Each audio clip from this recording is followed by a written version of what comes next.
स्वागत है आप सभी का फिटर आईटीआई सक्सेस हब में। Good morning to all. Myself instructor Agnivesh.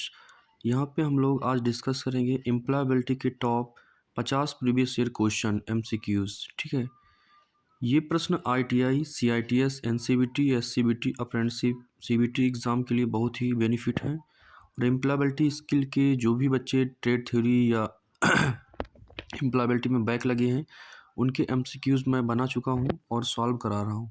तो आप लोग जब तक एग्ज़ाम स्टार्ट हो रहे हैं तब तक आप लोग ये सारी वीडियोस क्लियर कर लीजिए, देख लीजिए, डाउट जो भी है अपने मन में कंफर्म कर लीजिए। ठीक है, और हम लोग सेशन को स्टार्ट करते हैं। पहला क्वेश्चन आपके सामने आ गया है, एम्प्लॉयबिलिटी स्किल का मुख्य उद्देश्य क्या है? What is the main purpose of the employability skill? ठीक है, मेन मुख्य उद्देश्य आपका एम्प्लॉयबिलिटी का क्या भैया? नौकरी पाना व बनाए रखने की क्षमता। ठीक है, ऑप्शन 20 में सही हो जाएगा। नेक्स्ट क्वेश्चन चलते हैं। दूसरा नंबर क्वेश्चन, सेकंड क्वेश्चन आ गया आपके सामने, कह रहा है कि कम्युनिकेशन स्किल का अर्थ क्या है? कम्युनिकेशन स्किल का मतलब होता है दो व्यक्तियों या दो से अधिक व्यक्तियों के बीच बोलने, चालने, ठीक है, लिखने और सुनने की क्षमता को स्थापित करना। एक व्यक्ति दूसरे व्यक्ति से क्या करता है? एक व्यक्ति ये है, एक व्यक्ति ये है। ठीक है, दो व्यक्ति हैं, ये व्यक्ति बोल रहा है, दूसरा वाला सुन रहा है और उस बोली गई बात को भी समझ रहा है। ठीक है, ये नहीं कि जो बोल रहा है वो इंग्लिश में बोल रहा है और सुनने वाला हिंदी में है, तो कम्युनिकेशन स्किल नहीं हो पाएगा। ठीक है, कम्युनिकेशन स्किल तब होता है जब एक व्यक्ति बोलता है और दूसरा सुनता है और समझता भी है उसकी भाषा को। ठीक है, भाषा भी सेम होनी चाहिए और उसके जो अर्थ हैं वो भी स्पष्ट होने चाहिए, वाक्य भी स्पष्ट होने चाहिए। ये नहीं कि फारसी में बोल रहा है, सुनने वाला जो है वो हिंदी मीडियम है या बोलने वाला इंग्लिश मीडियम है और सुनने वाला हिंदी मीडियम है, कम्युनिकेशन नहीं होगा तब। ठीक है, एक बहरा है, गूंगा है, या एक अंधा है, दूसरा वाला जो है वो गूंगा है, वो हाथों की इशारा दे के उसको समझा रहा है, तो कम्युनिकेशन तब नहीं होगा। जब बोलना, सुनना और लिखना, पढ़ना ये सभी सेम होते हैं, लैंग्वेज भी सेम होती है, तभी एक बेस्ट कम्युनिकेशन स्किल होता है। तो इसमें ऑप्शन डी आपका सही हो जाएगा, लिखना, बोलना, सुनना। ठीक है, ये सभी तभी कम्युनिकेशन स्किल बेस्ट होती है। ठीक है, चलिए क्वेश्चन नंबर 3 आपके सामने आएगा। बेस्ट क्वेश्चन है ये, एम्प्लॉयबिलिटी का टॉप 50 क्वेश्चन है, तो ये सारे प्रीवियस ईयर क्वेश्चन हैं और बहुत ज़्यादा बार पूछे गए प्रश्न है। ठीक है, 3 नंबर क्वेश्चन में कह रहा प्रभावी संचार के मुख्य घटक कौन से हैं? प्रभावी संचार के मुख्य घटक क्या होते हैं? ठीक है, तो मुख्य घटक भैया क्या होते हैं? कितने होते हैं पूछ रहा है। ठीक है, कितने होते हैं? 4 होते हैं। प्रभावी संचार के मेन 4 घटक होते हैं। ठीक है, थ्योरी में मैंने चारों घटक बता चुके हैं। चलिए नेक्स्ट क्वेश्चन पे। 4 नंबर क्वेश्चन कह रहा है कि मेन वर्बल कम्युनिकेशन किससे संबंधित है? जो मेन वर्बल वर्बल कम्युनिकेशन किससे संबंधित है? तो भैया बोल चाल से संबंधित है। ठीक है, बोल चाल। वर्बल का मतलब ही होता है बोलना। ठीक है, वर्बल का मतलब बोलना, नॉन वर्बल का मतलब ना बोलना। ठीक है, तो वर्बल कम्युनिकेशन किससे संबंधित है? बोल चाल से। ऑप्शन 20 में सही हो जाएगा। चलिए क्वेश्चन नंबर 5 आ गया, कह रहा है कि नॉन वर्बल कम्युनिकेशन का उदाहरण है। ठीक है, तो इसमें भैया इशारा, हमने कहा था ना कि वर्बल का मतलब होता है बोलना, बोलने वाली कम्युनिकेशन, और नॉन वर्बल का मतलब होता है जिसमें हम लोग बोलते नहीं, इशारा करते हैं या किसी चीज़ से इंगित करते हैं। ठीक है, तो इसमें सी हो जाएगा। ठीक है, इसमें बोलते नहीं हैं। नॉन वर्बल कम्युनिकेशन में क्या होता है, अभी हम लोग बोलते नहीं हैं और वर्बल में हम लोग बोलते हैं। ऐसा कम्युनिकेशन जिसमें हम लोग इशारे से बात करते हैं और दूसरे वालों को भी इशारा समझ में आ जाता है, तो इस प्रकार की कम्युनिकेशन को हम लोग नॉन वर्बल कम्युनिकेशन के अंतर्गत रखते हैं। ठीक है, 6 नंबर क्वेश्चन आ गया, कह रहा है कि टीम वर्क का अर्थ क्या है? What is the mean by team work? ठीक है, तो बी ऑप्शन हो जाएगा, समूह में काम करना, एकजुट होकर काम करना। ठीक है, जैसे कोई एक टीम का लीडर होता है, एक टीम होती है, एक टीम में 10 लोग हैं। ठीक है, 10 लोग, 5 लोग जो भी हैं, तो उसका एक लीडर होता है जिसको मुखिया कहते हैं। ठीक है, मेन लीडर कहते हैं। ठीक है, तो वो सबको कार्य कराने की परमिशन देता है या एक टीम वर्क का एक वो बताता है कि इस तरीके कार्य को करना है। और एक मेन आदमी होता है, वो पूरे टीम का लीडर होता है, उसे टीम वर्क कराता है। तो उसमें इसका मेन कार्य क्या है भैया? काम जल्दी हो जाता है, अच्छे तरीके से हो जाता है और कोई त्रुटि नहीं होती है। वो जो मेन लीडर होता है वो सभी काम के बारे में उसको अच्छे नॉलेज होता है, इसीलिए वो टीम का लीडर कहलाता है। ठीक है, तो 6 नंबर में भैया बी वाला ऑप्शन सही हो जाएगा, समूह में काम करना। ठीक है, नेक्स्ट क्वेश्चन पे हम लोग चलते हैं। 7 नंबर क्वेश्चन पे कह रहा है कि टीम वर्क का सबसे बेस्ट इंपॉर्टेंट गुण क्या है, सबसे इंपॉर्टेंट गुण क्या है। ठीक है, महत्वपूर्ण गुण क्या है टीम वर्क का भैया। सबसे अच्छा बेनिफिट की बात कर रहा है तो सहयोग। एक लोग नहीं है टीम में, 10 लोग हैं, 10 से ज़्यादा लोग हैं। ठीक है, तो सपोर्ट मिलता है। किसी को कौन सा काम आता है, किसी को कौन सा काम आता है। मेन जब किसी को सारा काम नहीं आता तो जो मेन लीडर होता है टीम का वो बताता है कि इस तरीके कार्य को करना है, और कार्य भी आसानी से हो जाता है, सहयोग मिलता है। ठीक है, सहयोग इसमें ईमानदारी तो होगी नहीं भैया, गुस्सा होगा नहीं, डर नहीं होगा, तो क्या हो जाएगा भैया, सहयोग मिलता है टीम लीडर में। ठीक है, चलिए क्वेश्चन पे नेक्स्ट वाले पे चलते हैं। 8 नंबर क्वेश्चन पे। 8 नंबर क्वेश्चन आगे कह रहा है कि सेल्फ मैनेजमेंट का अर्थ क्या है। खुद को नियंत्रित करना। सेल्फ का ही मतलब होता है खुद, खुद मैनेजमेंट करना, किसी चीज़ को खुद चलाना, किसी चीज़ को खुद से कार्य करना, अपने तरीके से कार्य करना। ठीक है, तो ऑप्शन 20 में सही हो जाएगा भैया। कह रहा है खुद को नियंत्रित करना ही team management, sorry self management कहलाता है। ठीक है, सेल्फ मैनेजमेंट, सेल्फ का मतलब खुद, मैनेजमेंट का मतलब होता है किसी चीज़ को प्रबंध करना। ठीक है, चलाना। ठीक है, ऑपरेट करना, कोई चीज़ है मान लीजिए तो उसको चलाना सेल्फ मैनेजमेंट ही कहलाता है। ठीक है, चलिए 9 नंबर क्वेश्चन पे हम लोग चलते हैं। 9 नंबर क्वेश्चन कह रहा है कि समय प्रबंधन, टाइम मैनेजमेंट का बेस्ट तरीका कौन सा है। प्राथमिकता तय करता है। ठीक है, काम टालना ये तो होगा नहीं, देर से आना ये भी नहीं होगा, आराम करना ये भी नहीं होगा। ठीक है, तो ऑप्शन 20 में से हो जाएगा प्राथमिकता तय कर टाइम मैनेजमेंट का बेस्ट तरीका है। ठीक है, नेक्स्ट क्वेश्चन पे हम लोग चलते हैं। 10 नंबर क्वेश्चन, स्ट्रेस के बारे में बात किया गया। स्ट्रेस का मुख्य कारण क्या है, स्ट्रेस। ठीक है, जब किसी व्यक्ति के ऊपर जितना उसका कार्य है, जितना उसकी क्षमता है, ठीक है, उससे ज़्यादा उसके ऊपर काम पड़ जाता है तो उसको स्ट्रेस मिलता है, अत्यधिक दबाव। ठीक है, ऑप्शन बी सही है। इसके बारे में अच्छे समझाते हैं हम आपको। स्ट्रेस, मान लीजिए मैं एक दिन में 4 काम कर रहा हूँ, हमको 10 काम दे दिया गया है। ठीक है, मैं एक दिन में 4 काम कर रहा हूँ, हमको 10 काम दे दिया गया है, तो हम सोचने पे मजबूर हो जाएंगे कि इस काम को मैं किस तरीके काम करूँ, सुबह, दोपहर, शाम, रात में। तो ये सब का एक बोझ पड़ जाता है हमारे ऊपर, दबाव। ठीक है, जिसको हम बोलते हैं दबाव।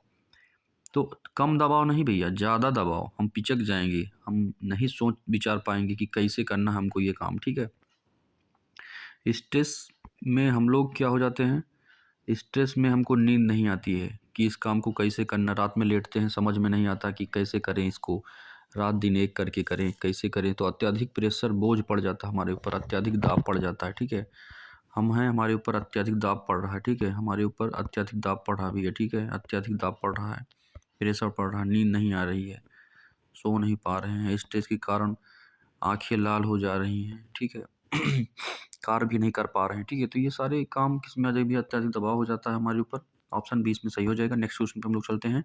प्रॉब्लम प्रॉब्लम सॉल्विंग का पहला स्टेप क्या है। ठीक है, प्रॉब्लम सॉल्विंग में कई स्टेप्स होते हैं, तो हम लोग डिस्कस करेंगे समस्या पहचानना। जब हम लोग समस्या को पहचान जाएंगे तभी प्रॉब्लम सॉल्व होगी। कोई भी प्रॉब्लम, छोटी या बड़ी प्रॉब्लम होती है, तो उसमें हम लोग क्या करते हैं भैया, पहले उस चीज़ को, स्टेप को हम पहचानते हैं कि कहाँ पे मिस्टेक हो रही है, कहाँ पे प्रॉब्लम कहाँ से शुरू हो रही है, क्रिएट कहाँ से हो रही है। तो जब तक हम लोग समस्या का समाधान नहीं पाएंगे भैया, समस्या पहचान नहीं पाएंगे, तब तक समाधान नहीं मिलेगा। तो समस्या पहचानेंगे तब हम उसको सॉल्व कर पाएंगे। ऑप्शन 20 में सही हो जाता है। ठीक है, नेक्स्ट क्वेश्चन पे हम लोग चलते हैं। क्वेश्चन नंबर 12 आ गया है भैया। डिसीजन मेकिंग का मेन अर्थ क्या होता है। ठीक है, तो डिसीजन मेकिंग, डिसीजन का मतलब निर्णय, मेक का मतलब होता है निर्णय को लेना। ठीक है, निर्णय लेने का मेन अर्थ क्या होता है भैया, डिसीजन मेकिंग का मतलब ही होता है निर्णय लेना। ठीक है, क्या होता है भैया, निर्णय लेना। निर्णय लेना। ठीक है, ऑप्शन इसमें बी सही हो जाएगा। ठीक है, नेक्स्ट क्वेश्चन पे हम लोग चलते हैं। क्वेश्चन नंबर 13 आ गया है, कह रहा है कि क्रिटिकल थिंकिंग का मतलब क्या है। क्रिटिकल थिंकिंग का मतलब क्या होता है भैया, तो क्रिटिकल थिंकिंग का मतलब ही होता है जल्दी सोचना। क्रिटिकल, नकारात्मक सोचना, भ्रम, ठीक नहीं। इसमें रहेगा भाई बी, गहराई से सोच। क्रिटिकल, क्रिटिकल गहराई में जाके सोचना। ठीक है, गहराई से सोचना, गहराई में सोचना। ठीक है, ऑप्शन 20 में सही हो जाएगा, गहराई से सोचना। ठीक है, नेक्स्ट क्वेश्चन पे हम लोग चलते हैं। कह रहा है कि भैया मोटिव मोटिव का अर्थ क्या होता है? मोटिवेशन से ही मोटिव शब्द बना है, मोटिव, ठीक है। मोटिवेशन का अर्थ क्या कह रहा है इसमें, ठीक है। तो मोटिवेशन का मतलब होता है प्रेरणा, ठीक है। प्रेरणा क्या होता है भैया? प्रेरणा। मोटिवेशन लाइन से ही आपको मोटिवेट होने की क्षमता प्रदान होती है, ठीक है। तो मोटिवेशन में भी डर नहीं होगा, दबाव नहीं होगा, आलस नहीं होगा, प्रेरणा मिलेगी आपको। जब मोटिवेशन लाइन सुनते हैं तो आपको प्रेरणा मिलती है, उस चीज़ से आपको जुनून सवार होता है, ठीक है। चलिए नेक्स्ट क्वेश्चन पे चलते हैं हम लोग। 15 नंबर क्वेश्चन आ गया है। इसमें कह रहा है कि पॉजिटिव एटीट्यूड का अर्थ क्या है? पॉजिटिव एटीट्यूड का अर्थ क्या होता है भैया? तो आशावादी, ऑप्शन 20 में सही हो जाएगा। पॉजिटिव वे का होता है, मतलब नकारात्मक तो होगा नहीं, गुस्सा निराशा तो होगा नहीं, तो ऑप्शन 20 में सही हो जाता है आपका आशावादी सोच, ठीक है। चलिए नेक्स्ट क्वेश्चन पे हम लोग 16 नंबर क्वेश्चन कह रहा है कि भैया ICT का पूरा नाम क्या? जितनी भी फुल फॉर्म है बहुत इंपॉर्टेंट है, जितनी भी फुल फॉर्म इसमें आएंगी बेस्ट है, आप लोग इसको नोट कर लीजिए। ICT का पूरा नाम क्या है, ठीक है। Information and communication communicated communication technology, इसकी दो फुल फॉर्म होती है। एक होती है इंफॉर्मेशन एंड कम्युनिकेटेड टेक्नोलॉजी, एक होती है इंफॉर्मेशन एंड कम्युनिकेशन टेक्नोलॉजी, ठीक है। ये तो इसमें बी सही हो जाता है आपका। चलिए नेक्स्ट क्वेश्चन पे चलते हैं हम लोग। कंप्यूटर का मुख्य भाग कौन सा होता है?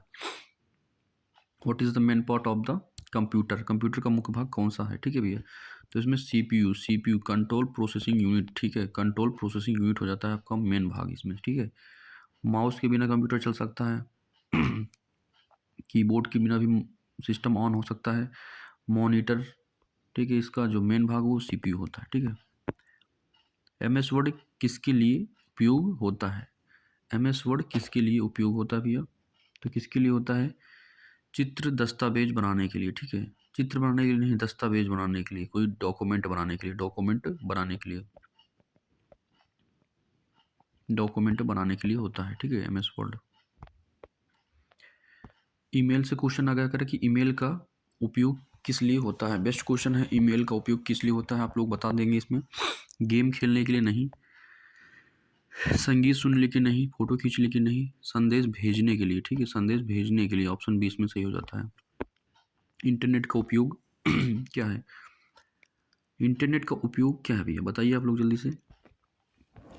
इंटरनेट इंटरनेट जो होता है उसका उपयोग क्या है? इंटरनेट के द्वारा आप क्या करते हैं भैया? मूवी देखते हैं, व्हाट्सएप चलाते हैं, फेसबुक चलाते हैं, सूचना प्राप्त करते हैं। सूचना प्राप्त में जैसे ईमेल, व्हाट्सएप, SMS आ गया तो सूचना मिल गई, या फिर ईमेल के जरिए आपको सूचना मिल गई, इंस्टाग्राम टेलीग्राम के जरिए आपको सूचना मिल गई ना। तो इसमें पहला वाला भी सही हो जाएगा भैया। मनोरंजन का मतलब वीडियो देखना, रील देखना, शॉर्ट देखना, ठीक है। संचार का मतलब न्यूज़ सुनना, ठीक है। तो ये सारे इसमें सही हो जाएंगे। ऑप्शन डी इसमें सही हो जाता है, सारे सही हो जाते हैं इंटरनेट से। ये सभी चीज़ हमको मिलती है भैया, ठीक है। तो ऑप्शन इसमें भैया डी सही हो जाता है। 20 नंबर का 4 ऑप्शन डी सही हो जाता है। चलिए नेक्स्ट क्वेश्चन पे हम लोग चलते हैं। क्वेश्चन नंबर भैया 21 आ गया है, बहुत प्यारा सा क्वेश्चन है। इसमें कह रहा है कि इंटरप्रेन्योरशिप का अर्थ क्या है? ये एक चैप्टर है इंटरप्रेन्योरशिप कैसे बने। एम्प्लॉयबिलिटी में एक बहुत अच्छा सा चैप्टर है, प्यारा सा। इसमें से कई क्वेश्चन पूछे गए हैं और बहुत इंपॉर्टेंट क्वेश्चन है। इसमें कह रहा है कि इंटरप्रेन्योरशिप का अर्थ क्या है? तो क्या अर्थ है भैया? व्यापार शुरू करना, ठीक है। इंटरप्रेन्योर का मतलब ही होता है व्यापार में शामिल होना, व्यापार करना, व्यापार या अपने पैर पे खड़ा हो जाना, ठीक है। तो व्यापार शुरू करना ही इसमें सही हो जाता है, ठीक है। 22 नंबर क्वेश्चन आ गया भैया। कह रहा है कि इंटरप्रेन्योर कौन होते हैं?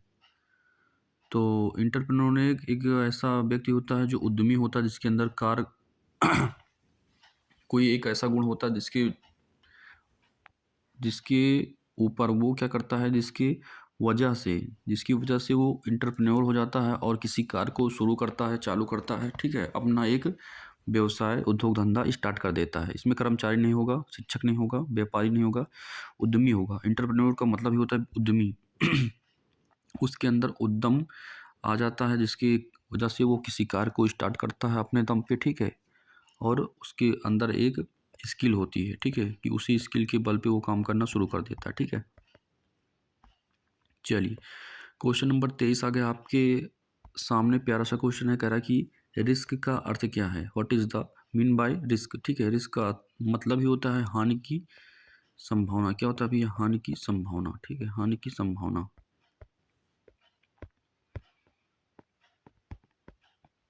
हानि की संभावना हो जाता है, ठीक है।